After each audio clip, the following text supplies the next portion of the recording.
di podcast Sahabat Tama. Podcast ini akan menghadirkan orang-orang inspiratif yang membahas tentang riset, building information modeling atau BIM, teknologi terbaru, dan edukasi lainnya yang dilakukan oleh Hutama Karya. Selamat menyaksikan! Sahabat Tama, jumpa lagi di Sahabat Tama Podcast. Dan sekarang kita sudah bersama dengan Bapak Jimmy Leonard selaku Vice President Operasi. Sekarang kita sapa dulu ya Pak Jimmy-nya. Halo, selamat malam Pak Jimmy. Selamat malam Mbak. Halo, selamat malam Pak. Bagaimana kabarnya?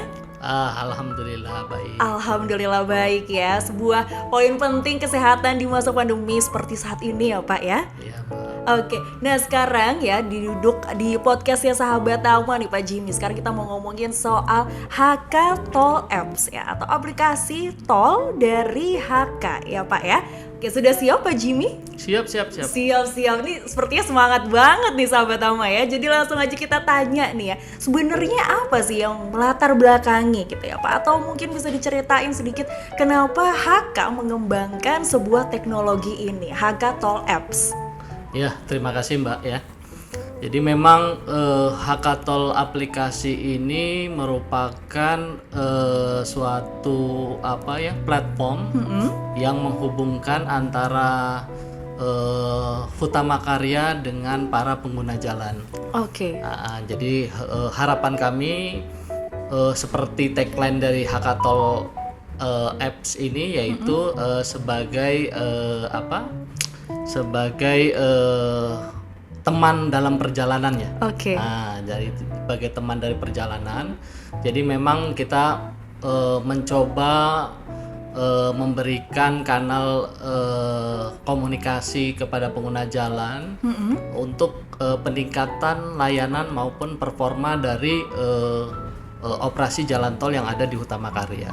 Kira-kira seperti itu Mbak. Kira-kira seperti itu, oke. Nah kemudian untuk tampilannya sendiri nih Pak ya, karena kan untuk di jalan tol sendiri kan gak mungkin selamanya mulus ya Pak ya, ada macetnya.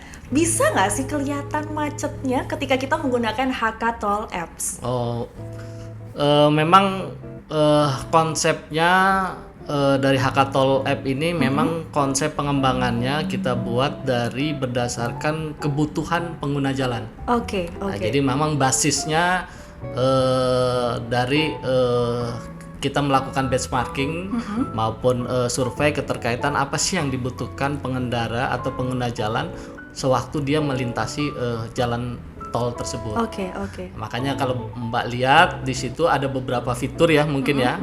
Ada beberapa fitur ya, salah satunya yang Mbak sampaikan tadi ada fitur live CCTV. Live CCTV, oke. Jadi kita bisa melihat seluruh kondisi jalan tol yang ada di bawah pengoperasian PT Hutama Karya. Oke. Nah, kita bisa lihat mulai dari Aceh sampai dengan Jakarta Outer Ring Road atau JORS. Semuanya akan tercitrakan secara real time. Orang akan tahu kondisinya seperti apa, apakah macet, apakah ada hambatan dan lain-lain, itu akan terinformasikan secara real time. Secara real time ya, oke. Tadi Pak Jimmy sempat mention nih kalau misalnya tampilannya ini adalah CCTV live ya atau live stream gitu. Ada lagi nggak Pak kemudahan yang ditawarkan oleh HK Toll Apps untuk para pengguna jalan? Banyak ya Mbak ya. Jadi kalau kita lihat itu ada fitur top up ya Mbak. Top up, oke. Top up e-money berarti ya? Betul, top up e-money di mana diharapkan di satu aplikasi ini seluruh kebutuhan dari pengguna jalan bisa kita akomodir. Termasuk kebutuhan akan top up dari e-money tersebut Mbak ya. Dari fitur top up e-money ini pengguna jalan bisa langsung mengisikan kartu-kartu e-money mereka melalui Hackathon aplikasi ini Mbak. Oke. Nah, tetapi memang persyaratannya harus punya NFC, perlu ada NFC. Tetapi jangan takut para pengguna jalan ya, jangan takut karena kami juga sekarang sudah mengembangkan reader yang stationary. Jadi reader yang kami taruh di gardu-gardu PT Hutama Karya.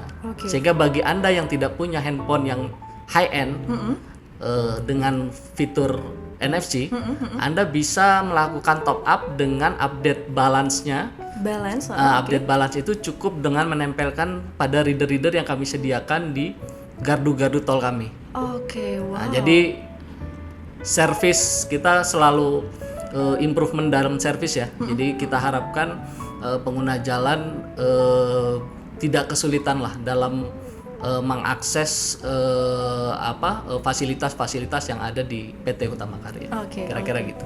Tadi berarti cukup canggih ya Pak, sangat canggih bahkan untuk top up e-money itu sendiri. Kemudian ada lagi nggak Pak fitur-fitur lainnya yang mungkin satu fitur lagi gitu yang mungkin bisa sangat menonjol di HK Toll Apps ini?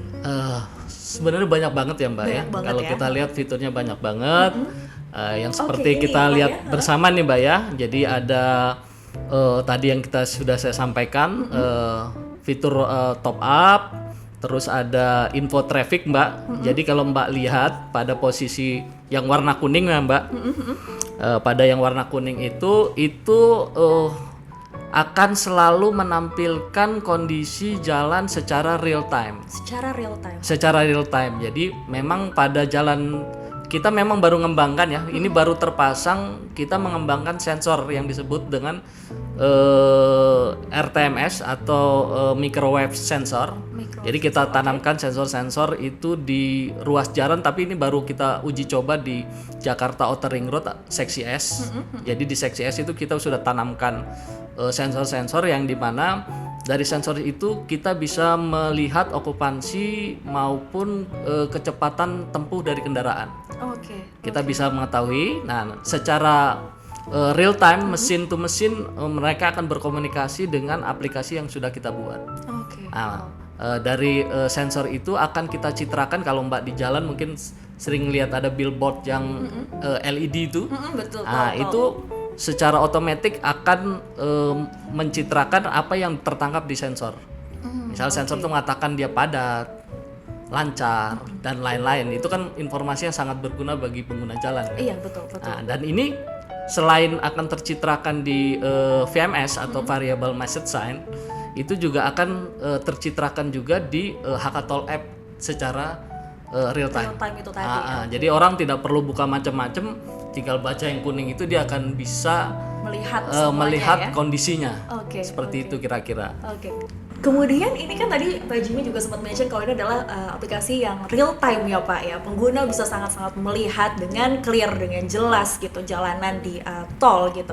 Apa yang membuat aplikasi ini bisa menjadi real time dan seberapa real time informasi yang diberikan oleh HK Toll Apps? Ya memang kita bangun infrastruktur di Hutama Karya ini untuk menunjang hal tersebut ya Mbak. Jadi infrastruktur Hutama Karya ini kita sudah membentangkan fiber optik di seluruh tol Hutama Karya. Nah, kalau sekarang sudah terbentang sekitar hampir 500 atau 600 km, maka sudah ada 1.200 jaringan fiber optik yang tersambung langsung ke HK Tower.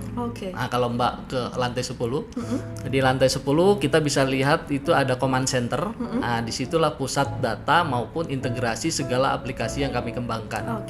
Nah, dan itu akan tercitrakan melalui kanal-kanal yang sudah kita persiapkan seperti tadi. Salah satunya ini ya. Seperti ini kanal-kanal seperti itu. Kira-kira seperti itu. Kemudian untuk journey-nya itu sendiri Pak, journey dari pengembangan HK Toll Apps ini seperti apa? Ini kan pastinya adalah sebuah inovasi baru ya Pak ya. Dan ini mulai dari kapan nih pengembangan inovasi ini berarti? Sebenarnya Hutama Karya ini dalam pengelolaan jalan tol ini bisa dibilang masih bayi ya Mbak. Masih bayi ya? Iya. Padahal sudah sangat canggih loh, tapi masih bayi ya Pak? Karena Hutama Karya pengoperasian ini didirikan juga baru di medio 2016. Nah, jadi di 2018 kita mulai melihat adanya istilahnya engagement lah. Kita butuh engagement antara konsumen dengan kita. Karena memang di bisnis jalan tol ini ya salah satu bisnisnya ya services juga menurut saya. Jadi ada unsur services yang dimana itu menjadi barometer juga lah, barometer dalam pelayanan kita dalam melayani customer. Nah, pada 2018 ini kita sudah mulai melakukan riset maupun benchmarking terhadap aplikasi-aplikasi yang ada, bahkan kita lihat bukan hanya di Indonesia, di seluruh dunia juga kita coba benchmarking. Sebenarnya aplikasi itu apa sih yang pengembangannya harus seperti apa yang dibutuhkan pengguna, apa yang gitu dibutuhkan pengguna dan lain-lain, itu sudah kita benchmarking. Oke. Nah, setelah itu 2018 sampai 2019 kita melakukan proses development ya, pengujian sampai launching. Dan ini memang kalau kita bisa bilang hampir 80 dan 90% itu pengembangan in-house. Oleh dikerjakan oleh tim IT-nya dari PT Hutama Karya sendiri. Oke, berarti bukan dari luar. Ada cuma hanya 20% itu tadi ya. Hanya sekitar 20% saja yang memang karena memang sumber daya yang terbatas ya Mbak ya. Jadi memang kita harus combine dan kita juga butuh percepatan dalam mendeliver produknya. Karena nggak mungkin orang disuruh menunggu lama kita membuat sesuatu kan.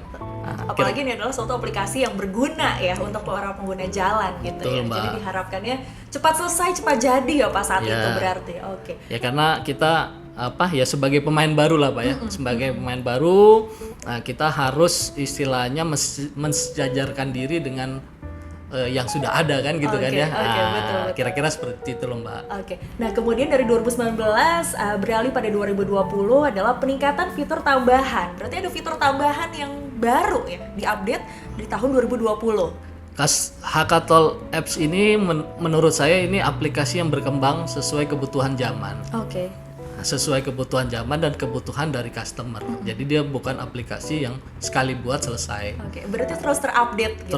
Terus kita akan melakukan improvement di mana kita harapkan memang salah satu goalnya kita harapkan nanti ini bisa jadi driver convenient. Nah, jadi bisa memastikan pengguna jalan bisa berkendaraan dengan aman, nyaman, tanpa gangguan, serta selamat sampai tujuan. Oke. Kira-kira seperti itu Mbak. Nah, ini salah satunya fitur yang kita munculkan itu yaitu, ini belum rilis sebenarnya Pak. Kita akan tampilkan itu Customer Journey. Customer Journey. Okay. Nah, Customer Journey ini kalau kita mau istilahnya samakan itu mirip dengan Waze sebenarnya. Oke. Nah, seperti ini yang Mbak lihat ya. Jadi fiturnya mirip Waze, tetapi ini memang berbasis ke tol ya. Tol, hanya di jalan tol. Iya, betul, berbasis jalan tol yang mungkin akan lebih komplit dan lebih real time dibandingkan Waze. Karena ini memang integrasi segala info yang didapat di jalan tol akan secara real time terdeliver ke pengguna jalan. Betul. Nah, bahkan ini bisa dikombin dengan CCTV pula. Jikalau CCTV live stream tadi ya. Bisa dikombin. Jadi jikalau ada keraguan dan lain-lain dia bisa ngecek secara real time. Betul. Misalnya, ada kecelakaan di sana, ada kemacetan, dia bisa mantau langsung. Dia ya, bisa mantau dan bisa memutuskan dia untuk keluar atau meneruskan perjalanan berdasarkan judgement dia terhadap apa yang kita citrakan di sini. Dan ini juga sudah ada voice-nya juga. Jadi untuk safety berkendara juga baik, juga ada drive mode, juga orang akan melihatnya lebih enak ya. Iya. Karena akan dipandu dengan fitur drive mode ya. Ini salah satunya. Jadi fitur-fitur yang ditawarkan yang satu get direction, terus estimasi tarif tol. Jadi akan keluar berapa sih tarif tol yang harus kita bayar untuk kita siapkan e-money-nya. Iya. Kan gitu ya. Jadi ada rencana dulu ya untuk jadi jangan sampai maksudnya e-money segini ternyata tarifnya kan menjadi melebihi gitu ya. Udah biasa seperti itu kendala dari para pengguna jalan ya Pak ya. Nanti akan mengakibatkan penundaan waktu perjalanan kan, harus stop up dan lain-lain. Yang ketiga itu ada driving mode, di mana memang di driving mode ini nanti modenya 3D. Akan juga ada citra dari CCTV.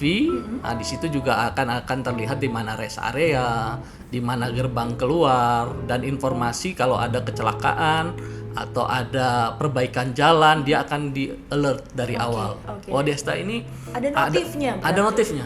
Ada notifnya. Oke. Dan ini ada voice-nya juga. Nah, dia akan kasihkan notif berupa voice ya. Nah, ini yang nomor 4 notifikasi suara.